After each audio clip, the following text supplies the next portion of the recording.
I took a lot of work home. I was very stressed, and I didn't have we don't have any family here, so there was none of that support here. My partner was traveling a lot for work, so I was really by myself with my two boys, and I just got more and more stressed having to do everything, and to the point where I kind of had an emotional burnout, and it manifested in physical symptoms. So I ended up with pneumonia, I had chronic back pain, I had insomnia. Stop the bell. Welcome to Mama What's Next, your career podcast for mums. This is our space to be brave, real, and authentic, and to really celebrate that. This podcast is all about trusting our inner voice and following the path that truly lights us up. Because let's be honest, life is too short to settle for anything less than your passion. I'm your host, Melly. Thank you so much for being here. Hello, Melanie. We both lived in Sydney, and you are actually based in Sydney. And you have changed careers. I'd say midlife career change. You're 50 about now, 50 years old. And your background is actually in TV research, you've told me, a TV research media corporate career. And like many of us, sometimes there are, times in our life when we feel we're living a life that we're not happy with anymore. We're in a career that doesn't fulfill us, that doesn't make us happy. And that kind of inner voice that gets louder and louder and louder. And it gets to a point when we need to either accept that that's what it is, or we need to change something, absolutely. Right? So, and I think you've changed your life quite dramatically. Yes. Would you like to tell me about, maybe a little bit about what your, previous career was, and why when you realized this wasn't the right thing for you anymore, and what you're doing now, your work, I don't know if I'm getting this right now, in kinesiology. Yes, you did. Yes. So how you found your way to this particular path, and how you knew it was for you. Yes, absolutely. Yes. So I guess I started in media when I was in my 20s. So I had just returned from Australia when I was 22 years old. So I'd spent a year in Sydney studying English, and I absolutely loved it. Had to return back to Switzerland and was like, okay, what now? And somehow I ended up in media. There was this ad in the paper, and I needed some work, and I thought, what is this? I just applied, and I got the job. Initially, it was as the personal assistant to the CEO of a media company, and that's how I set my foot into media. And from there, I just sort of grew as the years passed. I, did some time in marketing and in software product management. And in I think it was my 5th year in Switzerland, we actually had a tender in Australia, and that was my chance to go back. So I went back to Australia, was heavily involved in the tender, which we won. And that was my opportunity to transfer to Australia because we opened an office there. And so I joined the office in Australia. And again, I stayed there for many years to come. And what happened was in 2010, I had my first child. And that's when everything changed for me. my priorities started changing, and I noticed that my heart was not really in it. I was like, for the first time, what am I doing here? You know, I returned at a part-time capacity, which was okay. I didn't hate it, but I was like, my heart was not in it. And I thought something had to change. But yet I carried on. I had another child. And, you know, it was just easy. I knew what to expect, because changing careers at that age is, it's challenging. You're like, what can I do? I've been doing this for so long. Can I even do anything else? But yeah, I feel like the universe did the work for me. How did that happen? Yeah. How? So as I said, I returned at the part-time capacity, but I felt like I always did more anyway. So I was only supposed to work 3 days a week, but I took a lot of work home. I was very stressed, and I didn't have we don't have any family here, so there was none of that support here. My partner was traveling a lot for work, so I was really by myself with my 2 boys, and I just got more and more stressed having to do everything, and to the point where I kind of had an emotional burnout, and it manifested in physical symptoms. So I ended up with pneumonia. I had chronic back pain. I had insomnia. It all came together. Yeah, so that was like a huge wake-up call. You know, something has to change. How long here. did that happen for? Yeah. How long did that go on for? So I mean, I was stressed for several years, but when I had pneumonia, that was back in 2016. And I ended up going to a workshop about kinesiology. And why? What took you to a workshop? Yeah, well, I'd experienced kinesiology on and off in the years prior, and it was the modality that always helped me, you know. And again, when I got sick, I ended up seeking out a kinesiologist to help me get over the emotional difficulties that I had that really led to the illness. And I was so inspired by it and how my health improved again that I was like, you know what, I'm gonna attend a workshop and, you know, see how this all works. And yeah, I did, and I signed up on the spot and became a student. Yeah. Wow. You just felt it was right for you. Because I still remember the person that led the workshop.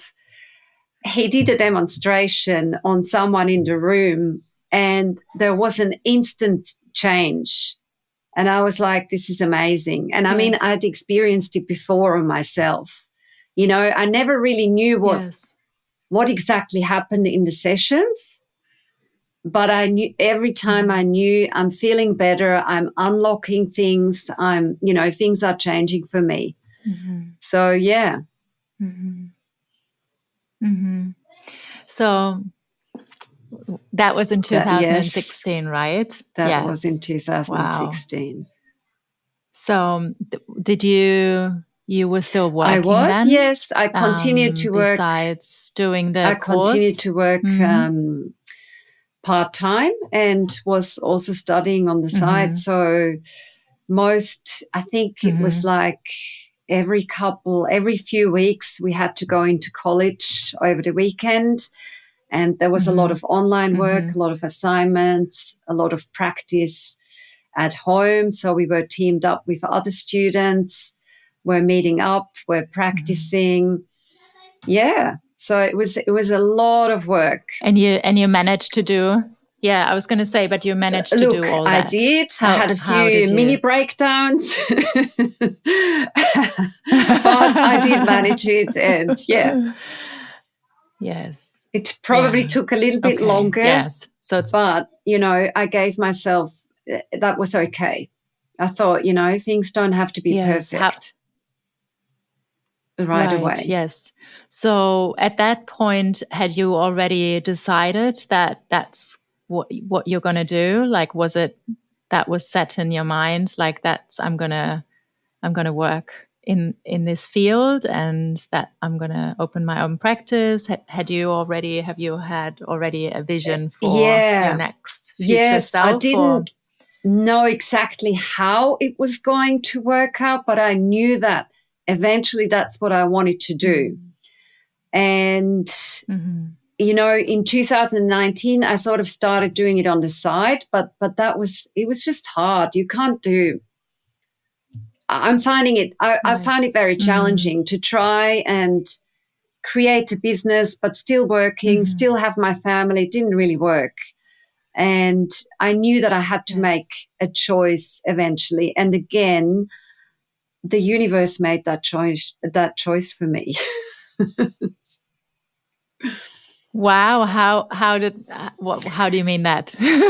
So, the work became so unbearable. I was bombarded by more work, and I just hated it so much towards the end that I knew I had to make a change. But I also, in my mind, I was like, I've been in that company for so long.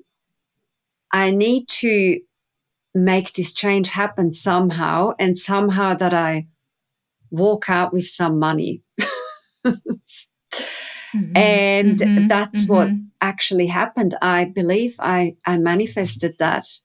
I was able to take a voluntary redundancy. Yes. Redundancy. So I got a payout. God. And wow. Yeah, that was the opportunity for me. Wow. But yeah, See, at the same time, I'd already discussed it with my partner, and I would have quit anyhow. I had set myself the end of 2020, but it ended up being earlier than that. So, yeah. Yes. So in your mind, you had already, this is the thing, like, I think when you manifest your what you really want to happen, and where you see yourself also. I've done this myself with very particularly with jobs. And it was a particular company I wanted to go into, and it was a particular role I wanted to have. And I think it's like when you have that commitment and you just know there's just, and then like you obviously made that step, your commitment was already there. I had put it out there, Okay. Yeah. Either way, exactly. Whatever happens now, I'm going to take that step and I'm going to make it happen. It's done. Yeah. It's done. It's done. And I could see it. Like I had once I made that decision, I had that vision. I could feel it. I'm like, it's going to happen. Yes, that's it. And that's when the magic happens, Oh, gives me goosebumps just thinking about that. Oh, yes. That's when the magic happens. Yes. Yeah. Amazing. Oh, what a beautiful story. Yeah. And the rest is history. It's like, and I know like some people when they listen to these, sometimes even like with Yunada, of course she could do this because she got a payout because she was financially supported.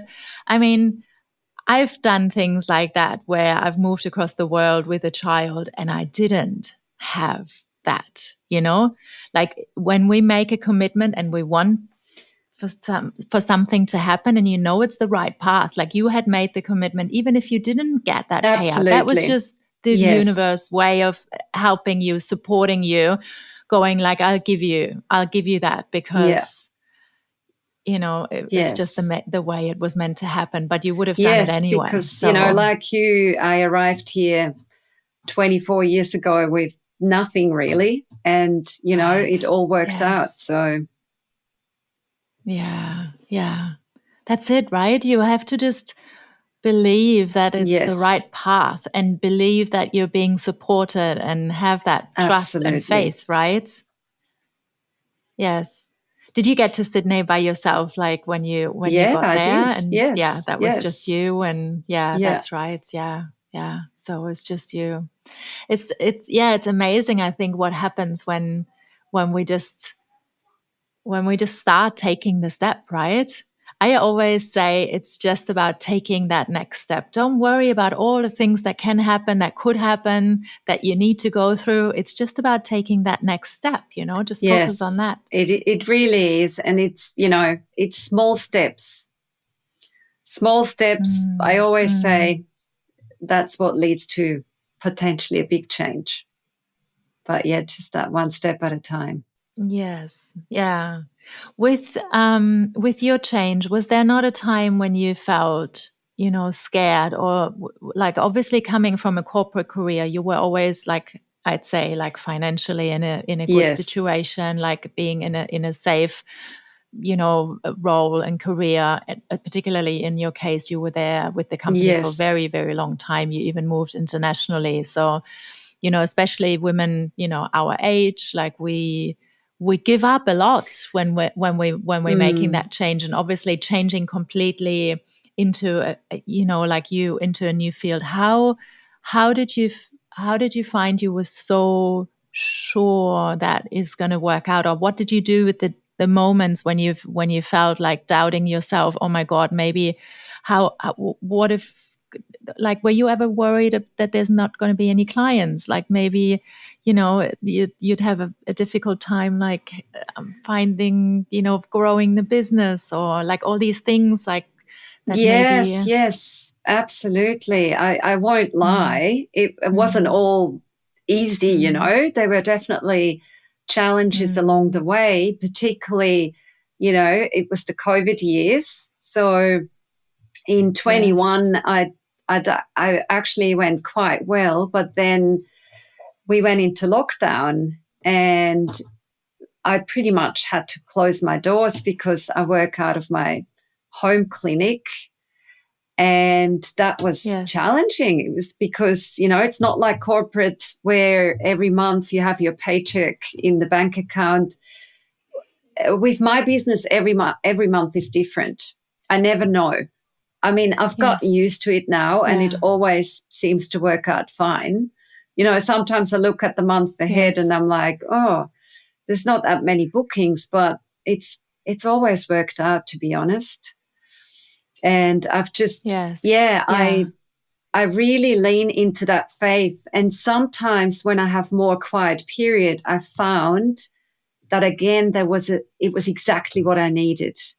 Like, you know, maybe I had to finish because I'm still studying other stuff at the moment. So it was like I actually had to finish assignments, or I had something else come up, or one of my children had a difficult time that really needed my presence. So it was like, it's always worked out. So, yeah. Yes. Yeah. So it's essentially just guiding you exactly the way our life needs to be. And this is what I've really started doing, to connect and follow the energy, if that makes sense. So I really listen to my body, you know, does that feel right or does it not?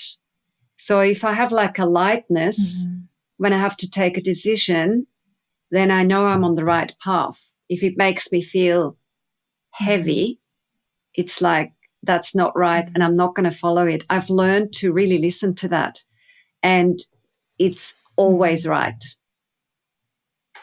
So that's. Would you say that's something particularly that women have? Is that like our intuitive voice, or does everybody have Everybody has it, but I feel most of us are very disconnected because we all live up in the head and have this disconnect. So we can't really hear our intuition, but it's there. It's there. It's not just a female thing. Everyone has it. It might be more of a female energy because you... Yes, that's right. That's, exactly. You connect with it in stillness, because the masculine energy is all about doing. So that feminine energy, that's something even males have and should access. Yes. That voice, like your inner voice, your higher self, whatever we want to call it. Like, when did you find that when did you find that connect? Like, was that something that's always been there for you, or was there a time when you realized there's more to it, like that I need to connect to my own energy? I think I had it a lot when I was a child, and I think all children have it. They're so intuitive. It's incredible. But then I think along the way, we kind of start to disconnect, we lose it, because we get conditioned with things. This is what we should be doing. This is what society expects, etc. And we sort of go away from our path. And so I think that's sort of what happened to me. But then I reconnected with myself. And that was definitely the catalyst, was in 2016, when sort of everything fell apart. And when I made that big change. And that's when I started reconnecting with myself. And so it slowly came back. Hey, and thanks for tuning in today. I hope you have enjoyed this episode as much as I did. And if you did, I would be super, super grateful if you could leave me a review. It really helps me to inspire more listeners to follow their own path. And if you want to connect with me, you can find me on Instagram and LinkedIn. And if you are ready to take your next step to work-life happiness, I would be thrilled to help. You find all links in the show notes below. See you next time, and thanks for being part of ME.